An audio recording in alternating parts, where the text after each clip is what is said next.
안녕하세요. 저는 30대 후반의 결혼 6년 차 워킹맘입니다. 최근에 시댁을 초토화시킨 커다란 사건이 있어 이렇게 사연을 쓰게 되었어요. 우선 저는 나름 베테랑이라 자부하는 15년 차 간호사입니다. 10년 전 지금 있는 병원으로 이직한 지 얼마 안 되어서 적응하기 바빠 누군가를 만날 시간조차 없었던 때에 남편이 작은 교통사고로 입원을 하게 되었고, 그때 남편을 처음 만나게 되었어요. 열정으로 가득했던 젊은 그 시절엔 하루에 4시간을 자며 쉴 새 없이 일하던 워커홀릭이었답니다. 빡빡한 스케줄 근무에 연애는 고사하고 밥 먹을 시간조차 쪼개가며 지냈었죠. 눈이 참 많이 내리던 겨울날 입원병동 야간 당직을 섰고, 남편이 깁스를 한 발로 목발을 집은 채로 다가와 수고가 많다며 따뜻한 캔커피를 건네주더라고요. 창가 앞에 놓인 작은 테이블의 첫 만남이었지만 우린 많은 이야기를 하였었고, 이후로 지루하던 나이트 근무가 계속 기다려지더라고요. 남편이 퇴원을 하던 때쯤 우린 정식으로 교제를 시작했었고, 그렇게 4년이란 연애 후 결혼에 골인을 하여 눈에 넣어도 안 아픈 제 딸을 얻게 되었답니다. 노산에 가까운 나이인지라 출산 후 몸을 회복하는 데는 시간이 꽤 걸렸었죠. 딸아이가 너무나 어려 손이 많이 가지만 워낙 일욕심이 많았던지라 아이가 돌이 지나자마자 복직을 생각했었어요. 그리고 남편에게 제 생각들을 얘기했죠. 그래, 당신이 원하는 대로 하자. 소연이는 베이비시터를 구하거나 엄마나 장모님한테 말씀드려 부탁해보지 뭐. 고마워, 여보. 항상 나를 존중해주는 남편 덕에 어린 딸아이의 걱정도 조금은 사그라드는 듯 했죠. 그렇게 시간이 흘러 딸 서윤이 돌잔치 날이 다가왔어요. 동서, 복직한다며? 어머니한테 얘기 들었어. 서윤이 이제 돌이야. 한참 엄마 손길이 필요한 시기라고. 간호사 일이 뭔 대수라고. 서방님 벌이가 부족한 것도 아니고 도대체 무슨 생각으로 벌써 복직을 한다는 거야? 맞아요, 형님. 아무리 못해도 서윤이 유치원 들어가는 건 보고 복직하셔야 하는 거 아니에요? 형님 없어도 그 병원 잘 돌아갈 거예요. 다시 한번 생각해 보세요. 남편도 시부모님도 다 허락한 복직을 방해하는 자들이 있었어요. 바로 동갑내기 형님과 동서였어요. 이 둘은 대학 시절부터 원래 알고 지냈던 친구 사이였다고 해요. 아주버님과 형님은 10살이라는 나이 차이를 극복하고 만났고, 결혼 후 서방님과 동서를 소개시켜 주어 인연을 맺게 해줬다고 합니다. 현재도 같은 병원에 일하며 돈독한 우정을 보여주고 있어요. 그런 그 둘 사이에 끼기란 여간 어려운 일이 아니었어요. 더군다나 저보다 한참이나 어린데다 제 직업을 은근 무시하는 눈치였거든요. 둘은 의사이긴 하지만 작은 개인병원 페이닥터로 저처럼 월급을 받는 입장이었어요. 그럼에도 마치 의사와 간호사는 주인과 그 주인을 따르는 하인 마냥 간호사를 하대하는 모습을 종종 보여 눈살을 찌푸린 적이 한두 번이 아니랍니다. 걱정은 감사해요, 형님, 동서도. 하지만 저는 지금도 제가 빠른 복직을 하는 거라 생각하진 않아요. 저야 그 누구보다 서윤이 유치원 가는 모습까지 옆에서 봐주고 싶죠. 하지만 저도 제 일이 있고 어머님, 아버님도 모두 허락한 거예요. 그 부분은 더 이상 언급하지 않았으면 좋겠습니다. 쓸데없는 오지랖에 비꼬는 듯한 둘의 말투까지 조금은 화가 났지만 최대한 참아가며 정중히 말했어요. 그러자 그 둘은 서로 눈빛을 주고받더니 콧방귀를 끼며 귓속말을 하더라고요. 고작 의사 시다바리 주제에 무슨 대단한 일을 한다고 저러는지. 그러니까 누가 보면 병원장이라도 되는 줄 알겠어. 보이는 행동이 귓속말이지 목소리가 쩌렁쩌렁한 게 거의 다 들으라는 식으로 앞담이었어요. 더 이상 참지 못한 전 한마디 하려고 입을 떼는 순간 시어머니의 등장으로 그조차 할 수 없게 되었죠.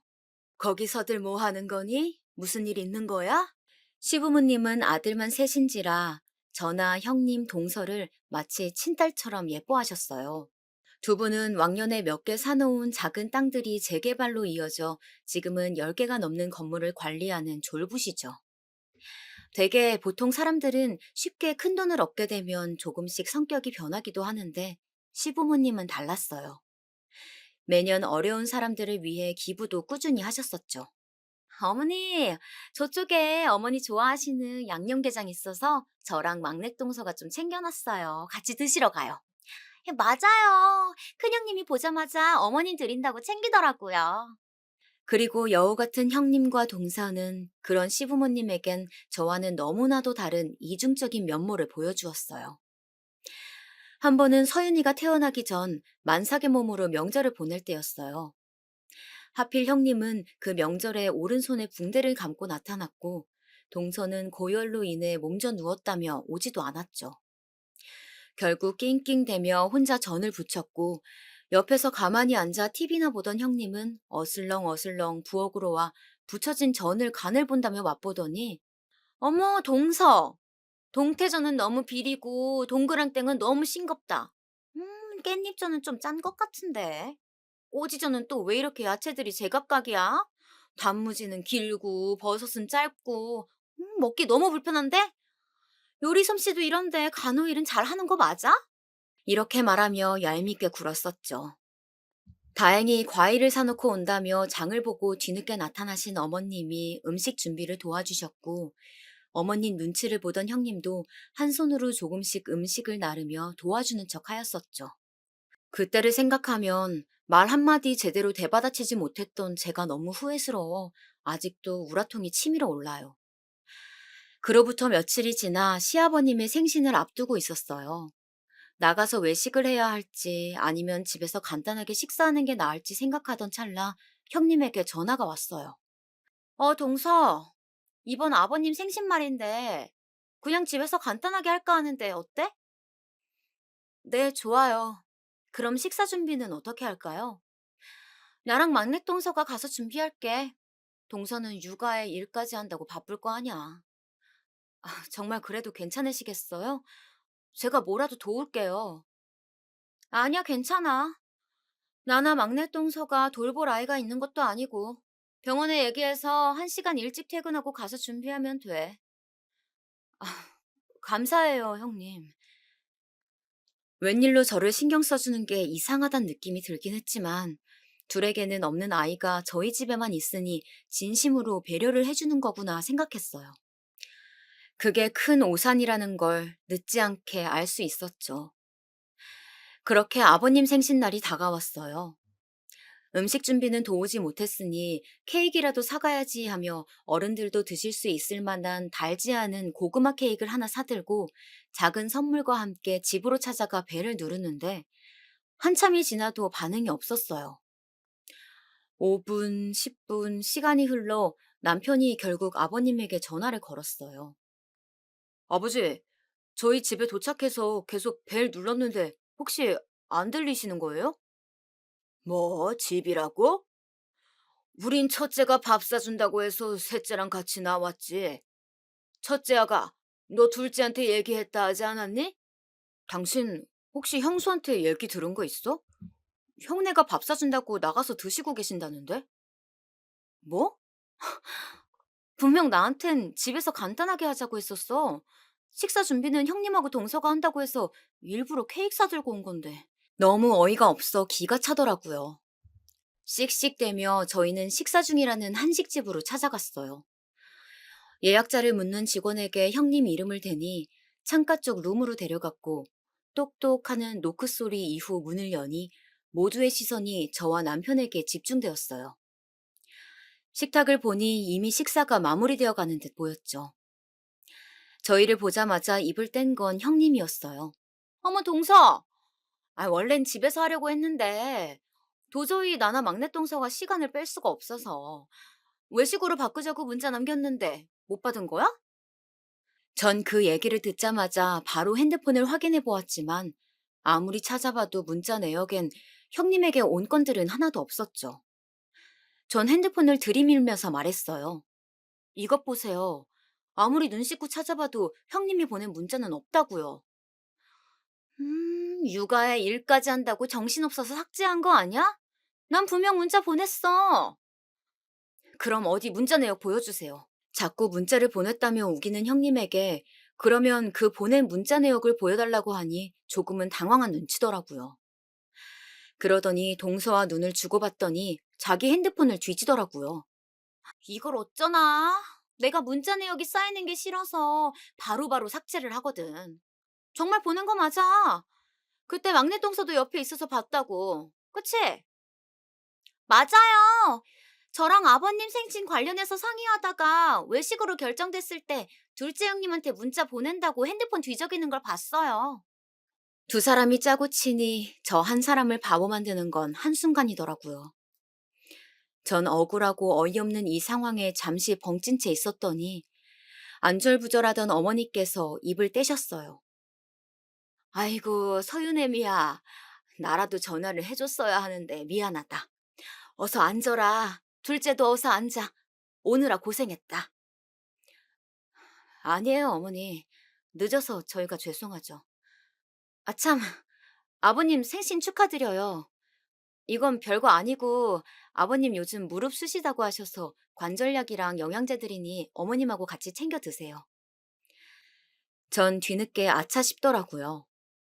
어른들 앞에 계신데 너무 큰 소리를 냈나 싶으면서 아직까지 억울한 이 심정을 풀 수가 없어 마음이 너무 답답하더라고요. 전 가방에 봉투를 꺼내 시부모님께 내밀며 말했어요. 그리고 이건 큰 돈은 아니지만 어머님, 아버님 같이 나가서 맛있는 것도 사 드시고 옷도 사 입으시라고 넣어봤어요. 아이고, 뭐 이런 걸 신경 썼어. 소윤이 챙기기도 바쁠 텐데. 고맙구나. 제 봉투를 받아들며 인자한 웃음을 지으시는 아버님 옆으로 봉투를 빤히 바라보는 동서가 저와 눈이 마주치자 본인도 머쓱했는지 눈을 피하더라고요.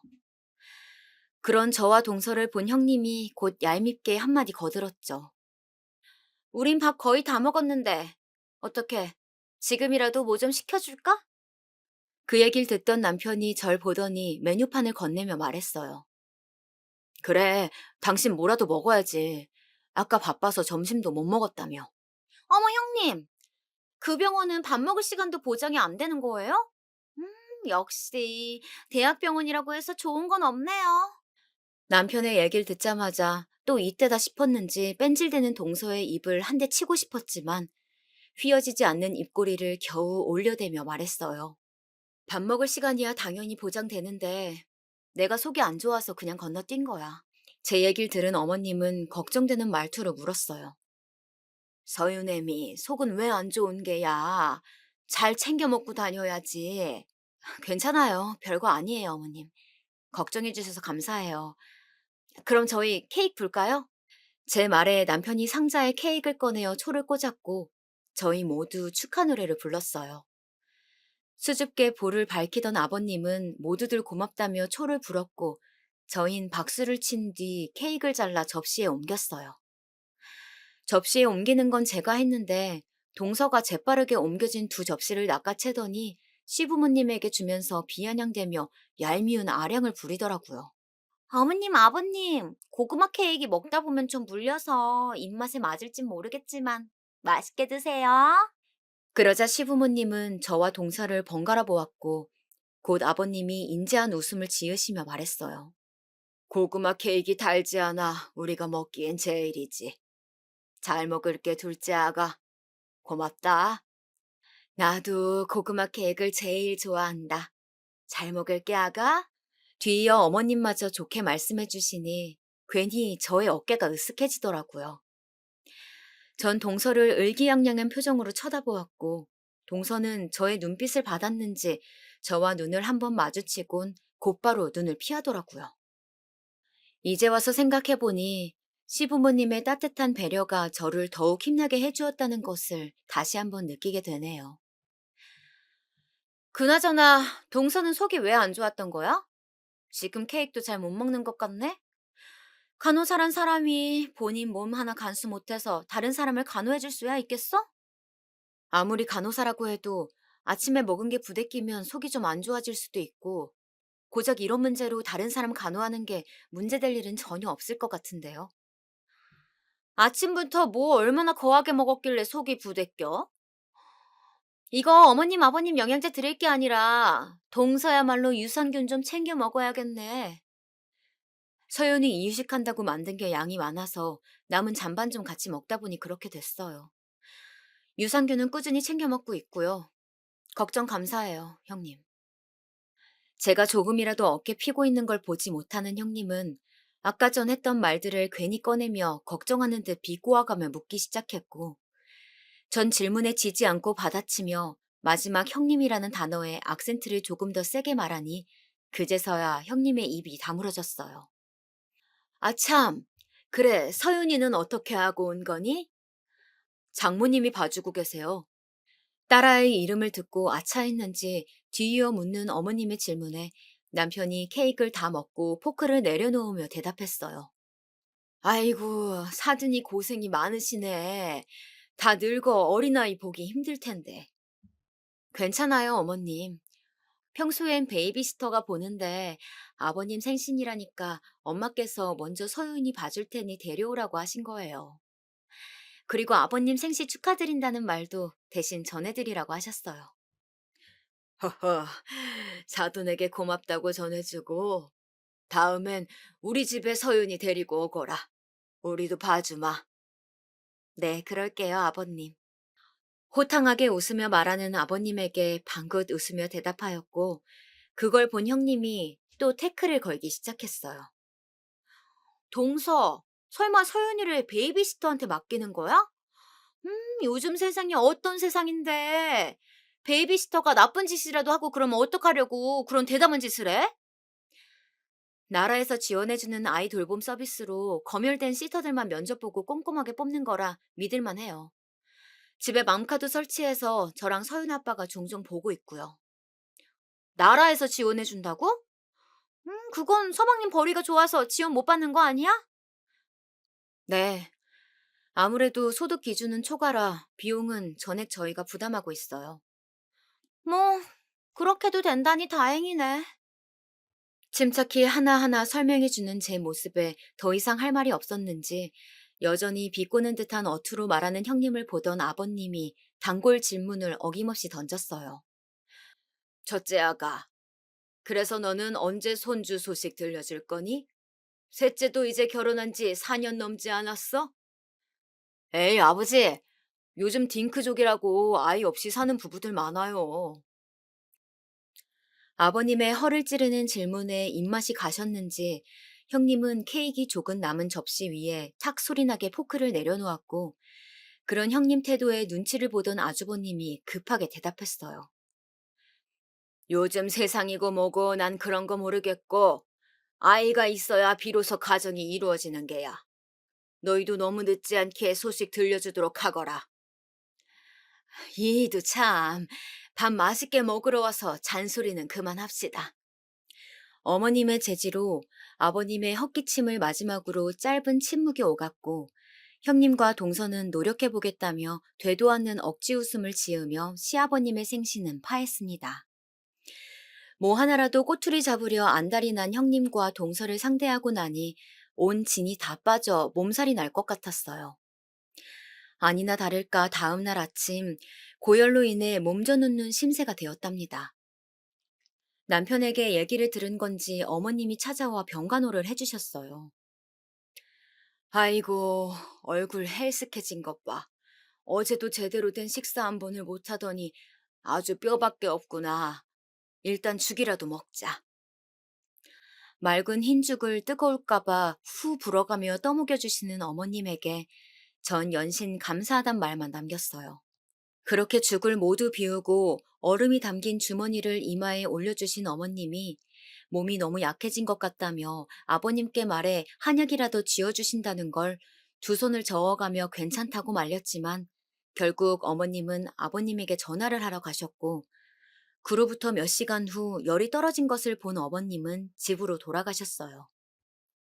그렇게 또 시간이 지나 퇴근 시간쯤 누군가 배를 눌러 어머님이 뭘 두고 가셨나 봤더니 형님과 동서더라고요.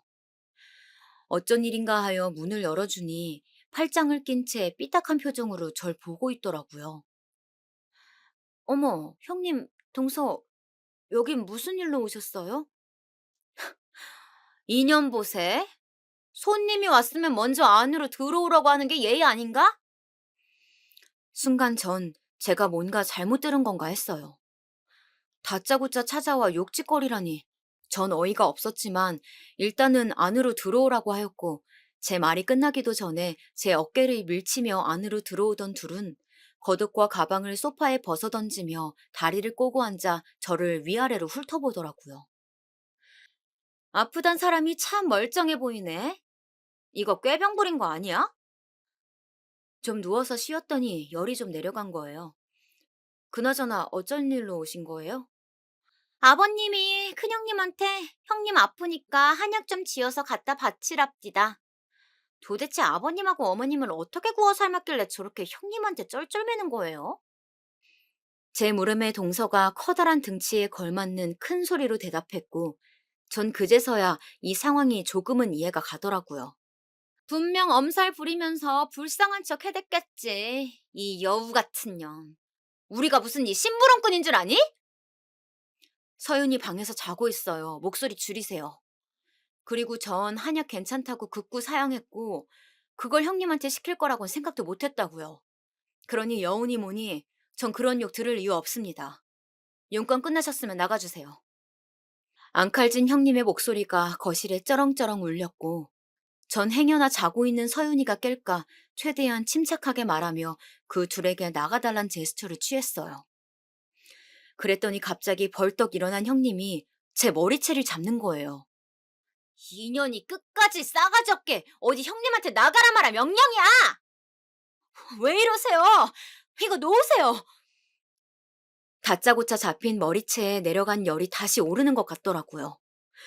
전 겨우 손을 뿌리쳤고 옆에선 동서는 말리기는커녕 옷과 가방을 챙겨 형님에게 건네주더라고요. 너 명심해. 네가 어떻게든 두 분 꼬셔서 조금이라도 니네 목 더 챙기고 싶은가 본데 어림없어. 장남은 내 남편이고 한 번만 더 어머님 아버님한테 꼬리치는 여우짓하면 그땐 이 정도 머리끄댕이로 안 끝날 줄 알아? 끝까지 소리를 고래고래 지르던 형님은 동서가 주는 겉옷을 챙겨 입으며 집을 나갔고 그제서야 전 서러움에 복받쳐 눈물이 나더라고요. 제가 울기 시작하니 아까 큰 소리로 떠들던 형님과 동서의 모습에도 깨지 않던 서윤이가 덩달아 울며 깼어요. 뒤늦게 약봉지를 사들고 돌아온 남편이 울고 있는 저와 서윤이의 총체적 난국인 모습을 보더니 놀라 헐레벌떡 왜 우냐고 많이 아프냐고 제 이마를 짚어주었고 전 일단 서윤이부터 달래어달라고 말한 뒤 호흡을 가다듬으며 진정을 가했죠. 그렇게 제 울음이 그칠 때쯤 서윤이도 다시 잠들었는지 조용해졌어요. 그리곤 남편이 다시 거실로 나와 약과 물이 담긴 컵을 가져다 주며 자초지종을 물었고 전 아까 있던 일들을 모두 설명했죠. 그랬더니 흥분한 남편이 당장 형에게 전화하겠다며 날뛰었지만 더 이상의 소란을 일으키고 싶지 않았던 전 겨우 말렸고 또다시 오른 열 때문에 침대에 다시 누워있을 수밖에 없었죠. 저를 보살펴주던 남편은 옆에서 아버님에게 스피커폰으로 전화를 걸었고 왜 형님에게 그런 부탁을 하셨는지 알 수 있었죠. 어제 아버님 생신 때 형님은 자기 친한 친구가 한의사라며 한약을 지어 갖다 주었고 그 얘기를 들었던 아버님은 형님의 친구가 한의사라고 하니 제 한약도 형님에게 부탁을 했던 것이었죠. 아버님은 그건 왜 묻는지 물어보셨지만 전 아무 말도 말라는 듯 남편에게 입에 검지를 갖다 대며 고개를 가로지었어요. 아버님의 부탁으로 인한 오해가 이런 갈등을 빚었다는 것에 괜히 본인 탓이라 자책하실까 우려가 있었죠. 남편은 별것 아니니 쉬쉬라며 전화를 끊었고 또 그런 일이 있으면 바로 자기한테 전화를 하라며 으름장을 놓더라고요. 일단은 알겠다며 남편을 진정시켰고 그로부터 일주일 뒤 형님에게 전화가 오더라고요. 별로 듣고 싶지 않은 목소리라 전화를 받지 말까 고민도 했지만 어찌됐건 가족이고 언젠간 마주칠 사이니 전화를 받았어요. 그런데 웬일인지 목소리가 꽤 나긋나긋하더라고요. 동서, 별일 없지? 네, 뭐 별일이 뭐가 있겠어요. 그보다 어쩐 일이세요? 어머, 동서도 참. 우리가 뭐 꼭 무슨 일 있어야 연락하나? 몸은 좀 어때? 단순 감기 몸살이었어요. 지금은 전혀 문제 없고요. 그렇다면 다행이네. 아니, 우리 아버님이 어찌나 동서를 생각하는지 꼭 동서한테 한약을 갖다 주라고 내가 아는 친구한테 부탁해서 지금 한약 한 달치를 지었어. 그래서 이걸 좀 갖다 주려고 하는데 오늘 퇴근 후에 별다른 약속 없지? 네, 뭐 약속은 없지만 서윤이 때문에 제가 어딜 가긴 좀 어려워서 형님이 직접 저희 집으로 와주셔야 할 것 같은데 괜찮으시죠? 그럼. 뭐 나나 막내 동서가 봐줘야 할 아이가 있는 것도 아니고 우리가 가야지.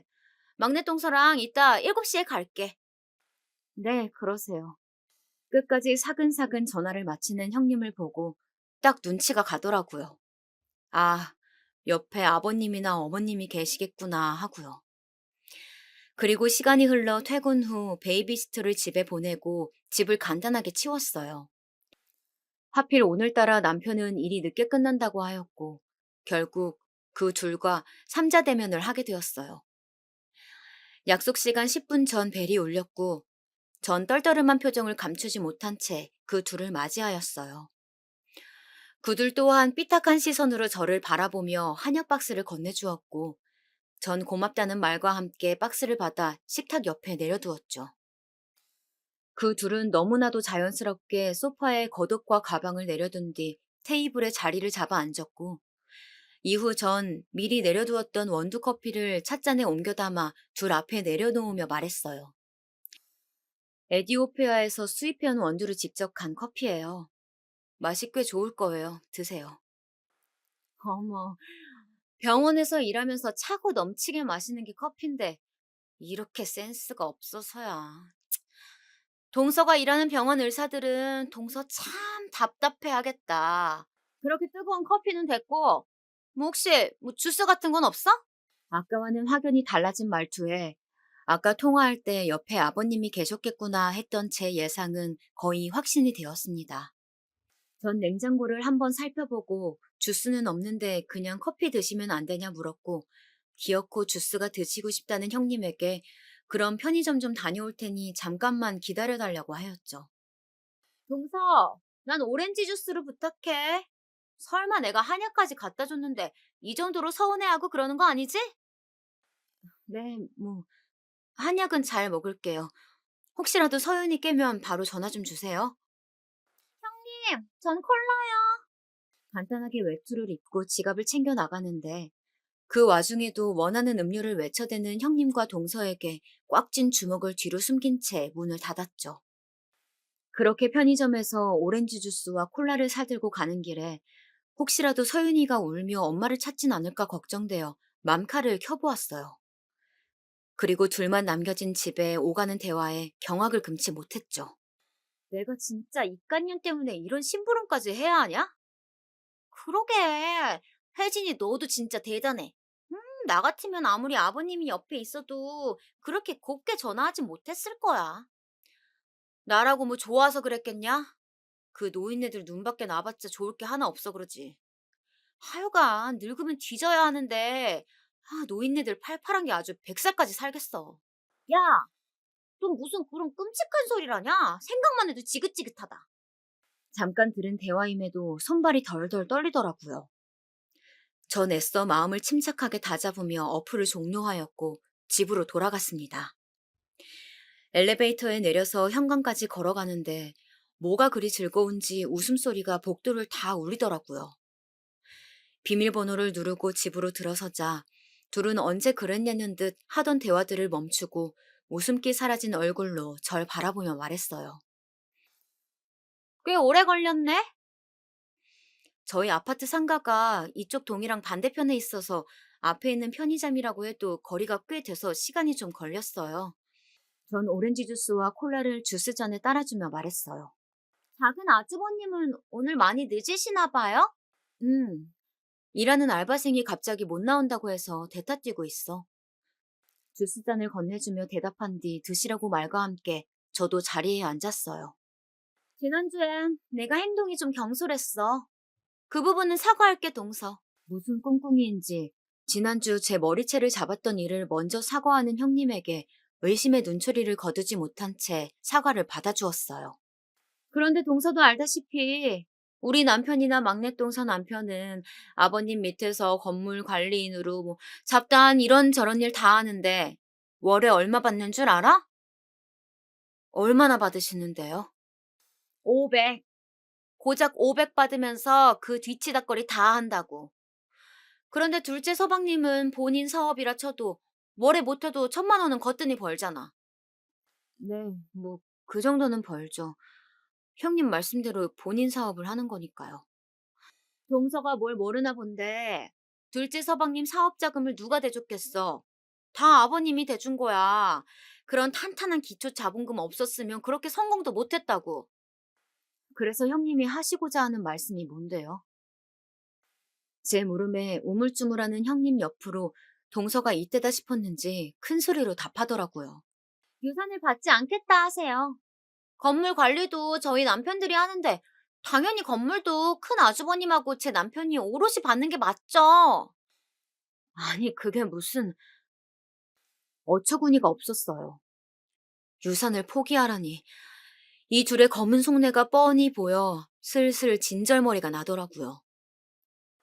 이 얘기는 못 들은 걸로 할게. 아직 아버님 어머님 두 분 다 정정하시고 벌써부터 이 문제를 거론하는 건 아닌 것 같은데.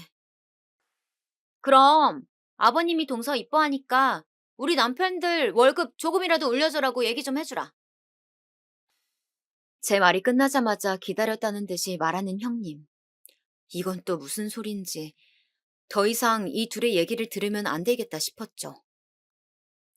그런 얘기는 제3자인 제가 드리는 것보다 형님이랑 동서가 하는 게 맞다고 보는데요. 이 얘기 또한 못 들은 걸로 할게요. 한약은 정말 고마워요. 잘 받았다고 저도 아버님께 말씀드리죠. 용건 끝나셨으면 돌아가 보세요. 저녁 시간대 지났는데 집 가서 아주버님하고 서방님 기다리시겠어요. 제 얘기를 들은 그 둘은 시계를 보더니 시간이 벌써 이렇게 됐냐며 불이 나게 짐을 챙기고 집으로 갔어요. 그리고 곧이어 남편이 돌아왔고 아까 제가 편의점 다녀올 동안 둘이 대화하던 녹음본을 같이 보았죠. 다행히도 저희 집 맘카는 안방을 빼곤 모두 자동 녹화되게끔 설정을 해둔 터라 제가 들은 그 짧은 대화를 제외하고 전과 후 그 둘의 대화를 긴밀히 살필 수가 있었어요. 아까 들었냐? 에디오피아 어쩌고 하면서 또 유식한 척 고상한 척 하는 거. 응, 완전 재수없어. 아, 근데 여긴 저번에 왔을 때도 느꼈는데 집이 좀 큰 것 같지 않아? 이 정도 평수면 한 50평은 되려나? 50평 훨씬 넘지. 난 아직 30평인데. 나도 그래. 근데 우리 집은 평수가 훨 작은데도 이것보다 더러운데. 여긴 집도 넓은데 청소는 잘 돼 있네. 청소하는 도우미 아줌마 쓰나 보지. 간호일 하면서 어떻게 집안 청소까지 이렇게 깨끗하게 하겠어. 하긴 둘째 아주버님 버리면 도우미 하나 쓸만하다. 그치? 나 같아도 쓰겠어. 네 남편이나 우리 남편은 생긴 것도 제일 학급이면서 벌이도 변변찮고 잘못 잡은 것 같다. 둘째 서방님이 삼형제 중에선 제일 인물도 괜찮고 여러 방면으로 다 좋은데 하필 이런 늙은 여우가 물어가선. 맞아. 아우 나 진짜 아버님 건물만 아니었으면 당장 이혼했어. 아니 애초에 결혼도 안 했겠지. 이 인간 매일같이 코 골고 먹는 건 왜 또 그렇게 돼지같이 먹는지. 한 공간에 있기만 해도 닭살 돋는다니까? 그러게. 내 남편은 딱 사오정에 네 남편은 딱 저팔계네. 이런 이야기를 하며 서로 키득키득 웃는 두 형님과 동서. 남편은 옆에서 보더니 주먹을 꽉 쥔 채 부들부들 떨더라고요. 그걸 본 전 잠시 영상을 일시정지했어요. 저 두 인간 살고 있는 그 30평대 아파트, 우리 아버지가 형하고 동생 결혼할 때 해준 거야. 우리는 손 하나 안 벌리고 둘이 아껴감을 모은 걸로 20평대에서 옮긴 건데 그런 것도 모르고. 나는 알지 여보. 허영심만 가득 찬 저 둘이 그런 것까지 알겠어. 전 떨고 있는 남편의 두 손을 꽉 붙잡아 주었고 영상을 다시 재생했어요. 아 진짜 너무 웃겨. 근데 저 한약은 얼마 줬어? 저거 내가 버리는 약재들로 구색만 맞춰달라고 해서 얼마 안 줬어. 내가 진짜 이깟년 때문에 이런 심부름까지 해야 되냐? 그러게, 혜진이 너도 진짜 대단해. 나 같았으면 아무리 아버님이 옆에 있어도 그렇게 곱게 전화하지 못했을 거야. 나라도 뭐 좋아서 그랬겠냐? 그 노인네들 눈밖에 나봤자 좋을 게 없어서 그렇지. 하여간 늙으면 뒤져야 하는데 노인네들 팔팔한 게 아주 100살까지 살겠어. 야, 무슨 그런 끔찍한 소리라냐? 생각만 해도 지긋지긋하다. 곧이어 제가 아까 봤던 그 대화 내용도 나오더라고요. 그리고 전 저 한약을 당장 가져다 버려야겠다고 맘먹었죠. 그나저나 저번에 내가 머리채 잡고 지랄한 거 혹시 노인네들한테 떠벌리진 않았겠지? 말했다면 진즉에 우리 불려가서 뭐라 했을 것 같은데 잠잠한 거 보니까 아직 안 한 것 같은데? 야, 우리 이따 얘 오면 제안 하나 할까? 제안? 무슨 제안? 유산 포기하라고. 그것도 안 되면 노인네들이 예뻐해주니까 네 남편하고 우리 남편 월급 좀 올려달라고 부탁 좀 해달라고 말해보는 거야. 전혀 안 들어줄 것 같은데. 당근 안 들어주지. 그냥 말만 던져보는 거야. 어떻게 반응하나. 까놓고 말해서 건물 관리는 네 남편이랑 우리 남편이 다 하는데 유산도 오롯이 받는 게 맞지. 둘 월급이라고 해봤자 서방님 한 달에 버는 것보다 한참 모자라는데. 그것도 맞지. 지는 돈 잘 버는 번듯한 남편도 있으면서 유산까지 똑같이 나눠받길 바라면 욕심이지. 고작 간호사인 주제에 의사인 우리 둘 앞에서 유식한 척 해대고 그깟 애 좀 있다고 유난해. 아휴. 그리고 노인네들 지금 시대가 어떤 시대인데 자꾸 애 타령하냐? 맞아. 진짜 그놈의 손주 타령 아주 지겨워 죽겠어. 지금 남편인지 돼지인지 모르는 이작자랑 같이 있기도 싫어서 각방 쓰는 마당에 손주는 무슨. 너네 아직도 각방 써? 음, 그러고 보니까 각방 쓴 지도 벌써 2년 다 돼가네. 막내 서방님은 가만히 있어? 최근까지만 해도 애교 부리면서 달라붙는데 피곤하다며 떼어놓고 있지. 이 집도 거의 1년째야. 너흰 뭐 그냥 거의 쇼윈도 부부네. 이제는 형님이라고 부르기 싫어진 이 여자의 마지막 말에 둘은 서로 뭐가 그리 즐거운지 하하호호 웃어대다가 곧 제가 등장하였고 비밀번호 눌리는 소리에 웃음기 싹 거친 얼굴로 저에게 했던 말 그대로 꽤 오래 걸렸네 하는 형님의 말을 뒤로 전 아는 내용이기에 욕실로 들어갔습니다. 씻고 나오니 허탈한 표정으로 가만히 핸드폰만 바라보던 남편은 곧 여자 볼 줄 모르는 바보 같은 형과 동생 때문에 제가 고생이라며 저한테 미안하다고 하더라고요. 저는 괜찮다며 남편을 토닥여 주었고 당장 시부모님께 이 영상을 보여주러 가겠다는 걸 조금만 참았다가 다음에 기회를 보고 다 같이 있을 때 말하자며 남편을 설득했어요. 물론 이 녹화 영상은 저장해 두었고 때가 되면 꼭 밝히리라 다짐하며 꽤 고단했던 하루를 마무리했어요. 그렇게 또 육아와 병원 일에 바쁜 나날들을 지내며 대학 동기들 모임이 있어 반가운 친구들을 오랜만에 만났어요. 맞다. 유진이 너 이번에 병원 옮겼다고 하지 않았어? 그중에서 제일 친하게 지냈던 유진이의 안부를 물었죠. 그러다 뜻밖의 소식을 들었어요. 땡땡 피부과라고 역 바로 앞에 있는 곳이라 교통이 편하더라고. 어, 땡땡 피부과? 거기 우리 형님하고 동서가 페이닥터로 있는 곳인데? 알고 보니 유진이가 이직한 병원은 형님과 동서가 같이 일하는 피부과였더라고요. 뭐? 그럼 혹시 김혜진이랑 이정은 맞아? 맞아. 어떻게 얘기 듣자마자 바로 안 해? 그 둘 형님 동서 사이로 친한 거 병원 사람들 다 알거든. 그리고 여기 부원장은 고작 그렇게 둘 뿐이야. 여기 병원도 위치가 좋아서 장사가 잘 되는 거지. 실력은 새 원장들 다 영꽝이야. 그나저나 그 두 부원장이 너네 시댁 식구라니 대박이다. 그 둘 병원에서 굉장히 소문 안 좋아. 그리고 유진이를 통해 들은 얘기는 더욱 충격적이었습니다. 간호사들한테 지들 스타킹 심부름은 기본이고 여기 건물주가 자기 시부모라면서 곧 자기들이 여기 병원도 인수할 거라면서 벌써부터 큰 소리 치고 다니고 더 대박인 건 여기 병원 대표 원장이랑 네 형님이라는 김 부원장이랑 서로 불륜 저지르는 걸 목격한 사람이 한 줄이 아니라는 거야. 최근에는 둘이 무슨 거래처 접대한다면서 영수증 끊어온 것 중에 모텔도 있더라니까? 그리고 네 동서라는 이 부원장은 허구한 날 밥 먹을 때마다 지 남편을 그렇게 욕을 하며 툴툴댄다. 뭐? 좀 더 자세히 말해줄 수 있어? 내가 이 병원에 이직한 지 얼마 안 돼서 회식을 했어. 뭐 환영의 명목으로 시작한 회식이었는데 그 회식 자리에서 네 동서란 사람은 그때도 어김없이 자기 남편을 그렇게 흉보더라고. 그리고 네 형수는 그날 대표원장 옆자리에 앉아 있었거든?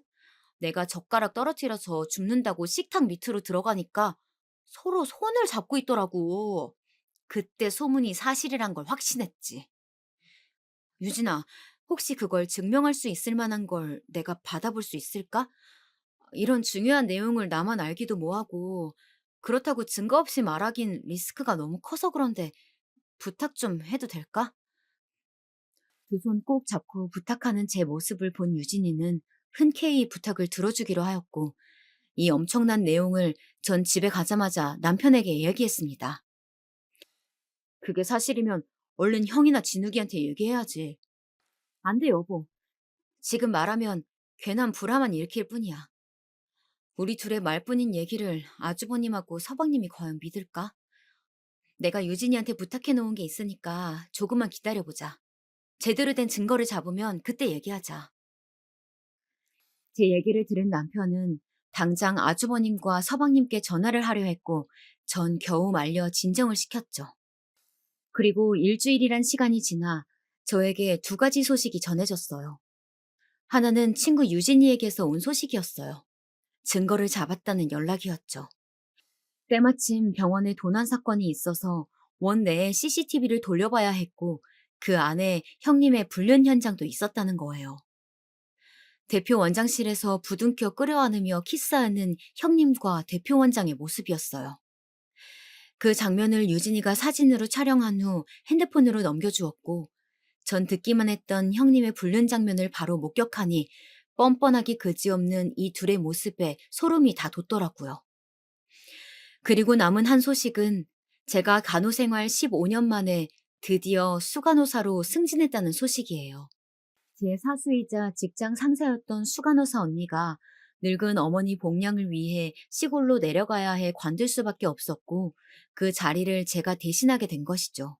대학병원 치곤 비교적 빠르게 수간호사가 된 격이었어요. 저는 이 승진 소식을 제일 먼저 남편에게 알려주었고 저보다도 더 기뻐해주며 퇴근길에 제가 좋아하는 케이크와 와인을 사올 테니 일을 마치자마자 집으로 늦지 않게 들어오라며 축하해 주었죠. 이후 친정집에 전화하여 소식을 말해주었고 친정 엄마는 곧 눈물을 흘리며 축하해 주셨어요. 아유, 고생 많았다. 고생 많았어. 정말 축하한다. 고마워요. 근데 엄마 지금 울어? 왜 울고 그래? 울긴 누가 울어. 엄마가 좋아서 그래. 너가 그동안 얼마나 많이 고생했는지 알아서. 처음 병원 실습한다고 나갔을 때 매일같이 울고 들어와서 엄마가 얼마나 마음이 안 좋았는데. 음, 엄마는 언제적 얘기를 하고 그래요.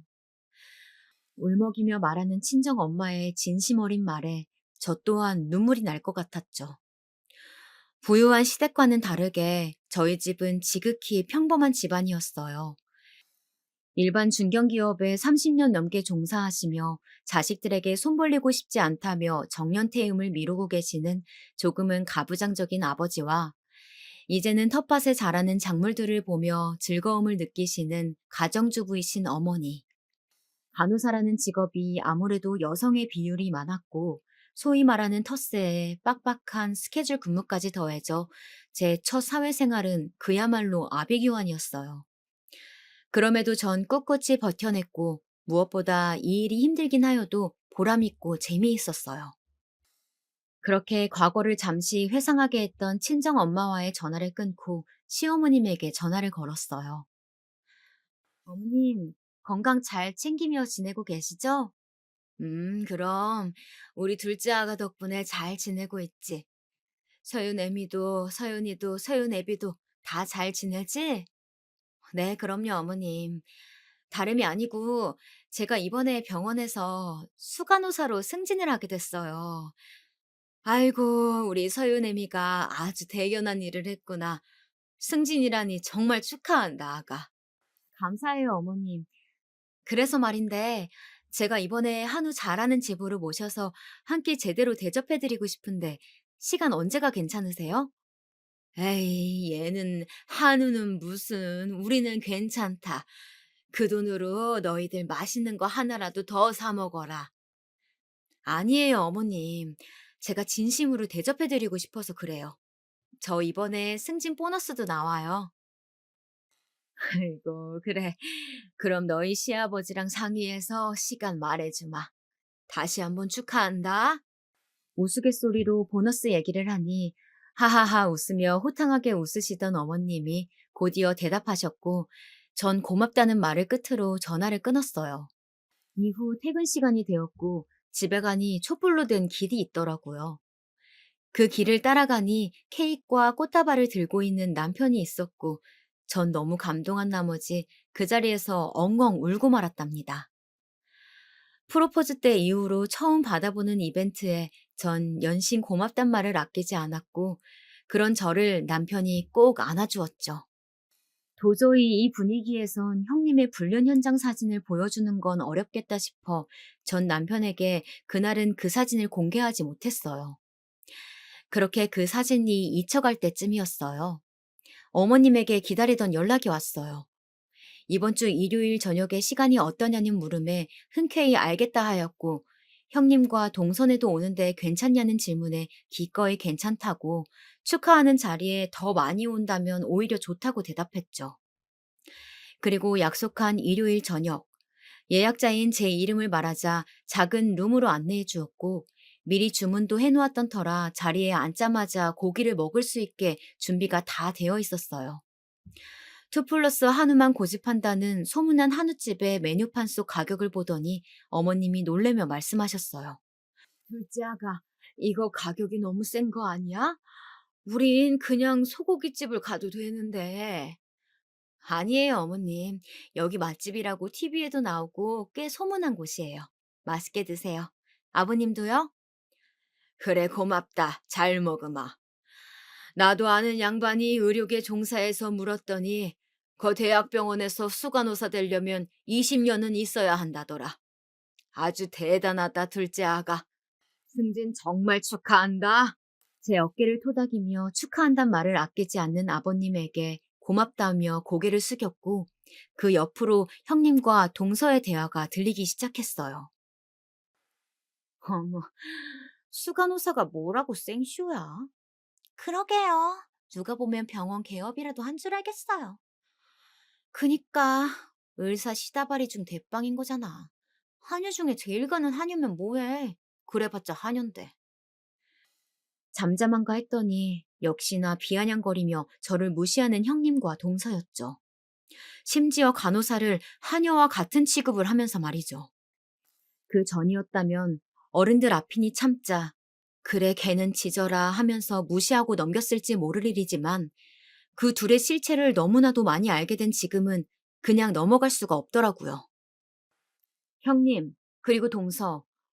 저는 지금껏 두 분이 저를 그렇게 무시하시길래 얼마나 행실이 올바른가 했더니 오히려 개차반이던데요? 뭐? 무슨 헛소리야, 동서. 지금 말 다 했어? 그래요, 형님. 큰형님하고 제가 뭘 어쨌길래 개차반이라는 소리를 하세요? 아직까지도 뻔뻔하게 큰 소리를 내는 둘의 모습에 전 핸드폰을 꺼내들어 전에 맘카로 녹화해둔 영상을 틀어 보여주었어요. 어머님, 아버님, 축하해주시는 이 좋은 자리에 이런 소란을 끼쳐드려 죄송합니다만 이걸 다 듣고 보았음에도 모른 척하고 넘어갈 수가 없어서요. 응? 그게 뭔데 그래?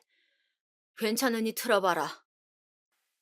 제가 의미심장한 말을 남기며 핸드폰 영상을 들이밀자 궁금하셨던지 아버님이 대답해 주셨고 전 맘 굳게 다잡고 보시라는 말을 끝으로 동영상을 재생했어요. 그리고 영상이 나오자마자 형님과 동서는 사색이 된 채 영상이 재생되고 있음에도 저에게 소리치며 말했죠. 동서, 이게 무슨 개수작이야? 지금 우리 몰래 촬영한 거야? 몰래 촬영이라뇨, 형님. 맘카라고 서윤이 때문에 제가 집안에 설치해둔 게 있다고 아버님 생신 때 분명 말씀드렸는데요. 맘카인지 뭔지 그게 도대체 뭔데? 애도 없는데 우리가 그런 걸 어떻게 알겠어? 맘카는 집에 있는 CCTV 같은 거예요. 실시간 녹화되는 거고요. 본래 목적은 아이를 지켜보기 위함인데 이런 식으로 쓰일 줄은 저도 몰랐네요. 전 다른 분들이 혹여라도 놓치는 장면이 조금이라도 있을까 시끄럽게 소리치는 형님의 말에 대답하면서 영상을 잠시 정지했어요. 당신 조용히 못해? 재수씨, 어서 영상 마저 틀어보세요. 전 아주버님에게 고개를 끄덕이며 영상을 다시 재생하였고 어머님과 아버님은 본인들의 뒷담화가 나오자 허업하며 숨을 들이키신 후 아이고 아이고 하며 무릎을 치며 우셨어요. 아니야, 이거 아니야, 여보. 어머님, 아버님, 이거 아니에요. 이게 아니면 도대체 뭐가 맞는 건데. 각방 쓰자면서 나를 피할 때부터 알아봤어야 했는데 넌 나를 사랑한 게 아니야. 우리 집 돈을 사랑한 거였어. 그제서야 사태 파악이 된 건지 잠시 멍 때리던 동서는 뒤늦게 제 핸드폰을 빼앗으려고 하였지만 제 남편이 그걸 막아섰죠. 그리고 이어진 서방님의 말에 동서는 울며 용서해달라고 빌었고 서방님은 조용히 하라며 동서를 밀쳤어요. 그리곤 바닥에 널브러진 채 자포자기한 얼굴로 울던 동서는 형님을 손가락질하며 소리쳤어요. 이 일꾼인 거 다 인연이라고. 난 그냥 따랐을 뿐이야. 더 약은 건 바로 얘라고. 너 진짜 조용히 못해? 이후 서방님은 동서가 더 이상 말을 잇지 못하도록 입을 큰 손바닥으로 막았고 형님은 아주버님에게 계속 아니라며 자기가 함정에 빠졌다는 말만 되풀이했죠. 어느덧 영상은 형님과 동서가 저희 집을 나서는 것까지 모두 재생이 되었고 전 다시 핸드폰을 가져와 하나의 사진을 찾아 아주버님 앞으로 보여주었어요. 바로 형님의 불륜 현장이었죠. 아주버님은 떨리는 몸을 주체하지 못한 채 형님에게 따귀를 날리셨고 그렇게 제 승진 축하 자리는 풍비박산되었답니다. 자세한 얘기를 이후 남편에게 들어보니 형님과 동서는 결혼 전부터 건물주 아들인 걸 알고 계획적으로 아주버님과 서방님에게 접근하였고 유산을 건네받으면 본인들 이름으로 건물 몇 채 돌리고 이혼하려는 목적이었다고 해요. 꼬리가 길면 밟힌다는 말이 있죠. 형님과 동서의 선 넘은 욕심과 허영심은 본인들을 파멸의 길로 인도하는 헛된 것들이었죠. 그 이후로 형님과 동서는 위자료와 재산 분할 하나 없이 이혼당했다고 합니다. 형님과 동서 사이도 멀어질 대로 멀어져 이제는 서로 보기만 하면 물어뜯는 앙숙이 되었다고 해요. 그리고 불륜남녀로 소문나버린 대표 원장과 형님은 의사협회에서도 왕따를 당했고 병원도 문을 닫았다고 합니다. 그리고 전 이 소식을 들려준 유진이에게 전화를 걸었어요. 유진아, 나 때문에 실업자 돼서 어떡해? 미안하고 고맙네. 괜찮아. 그런 불륜이 난무하는 더러운 병원에선 나도 일하고 싶지 않았어. 그리고 나도 이참에 좀 쉬면서 애들 좀 보려고. 워킹맘 이거 여간 힘든 게 아니잖냐. 유진이의 마지막 말이 와닿더라고요. 대한민국에서 워킹맘으로 살아간다는 건 아직까지 꽤 힘든 일인 것 같습니다. 회사 눈치 보랴, 아이 눈치 보랴, 집안일 하랴. 이런 힘든 환경 속에서도 아이를 위해, 가정을 위해 일하시는 이 시대의 대한민국 워킹맘들 모두 힘내시고요. 이후로 저에겐 시댁에 스트레스 주던 둘이 사라져서인지 곧 평화가 찾아왔어요. 모든 일이 밝혀지던 그 일이 있고 이후 며칠이 지나 둘째 임신 소식을 들었고 이 소식은 모두에게 지금까지 일들을 씻어줄 만한 힘을 가져다 주었답니다. 남편은 물론이고 시어머님은 그런 저를 얼싸안은 채 고맙다고 오셨고 시아버님도 저의 어깨를 두드리며 둘째 아가가 우리 집의 복덩이라며 축하한다고 고맙다고 말을 아끼지 않으셨어요. 혹시라도 이 일로 저를 원망하진 않을까 걱정도 되었던 아주버님과 서방님은 되려 저에게 그런 사기 결혼을 더 늦지 않게 멈출 수 있도록 도와주어서 고맙다 하셨고, 저도 괜한 걱정을 하였다는 걸 뒤늦게 깨달았답니다. 그렇게 시댁도 조금씩 웃음을 되찾아갔답니다. 그럼 지금까지 저의 긴 얘기를 들어주셔서 감사합니다.